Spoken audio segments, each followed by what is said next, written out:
We're going to talk about this more with Philip Turle, who joins me on the set. Philip, first of all, you were listening into Gabriel Attal just before you came on the set. What had he said so far? Well, this is, I think, a bid by the French government to say to the farmers, we understand what you want. We are listening to your demands. We are going to come up with some solutions for you as quickly as we possibly can. The situation is spiralling generally in the wrong direction for the government. We've had a build-up of protests around the French capital, Paris, over the past few days, with roads being blocked, even a tentative by some farmers to break into the local fruit and vegetable market at Rungis, which is the biggest in Europe. They were arrested and taken off to police headquarters for a night in jail before being released earlier this morning. So the Prime Minister is currently outlining what he says are the government's plans to try to quell the situation.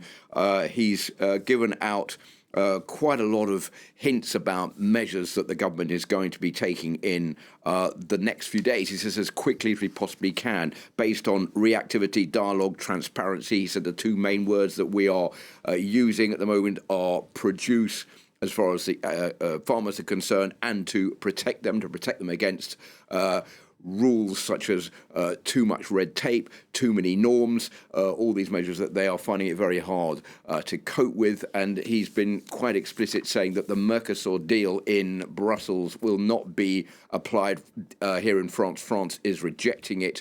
And also there have been discussions taking place over, for example, poultry products from Ukraine. That is also for the moment being sorted out so that it won't add to unfair competition for French farmers. But generally, it's a way of saying to them, we've understood what you want. We are going to come up with the necessary measures, and very quickly, what we want you to do is to stop the protests and to go back to work. We've understood what you are asking for. We have made mistakes. Now we're going to correct those mistakes. Right. And the big question is that going to be enough to get the farmers to go home? Well, I think what we're seeing here is a bid by a two-pronged approach. First of all, the first prong is the one we're seeing right now with Gabriel Attal, who is giving this statement.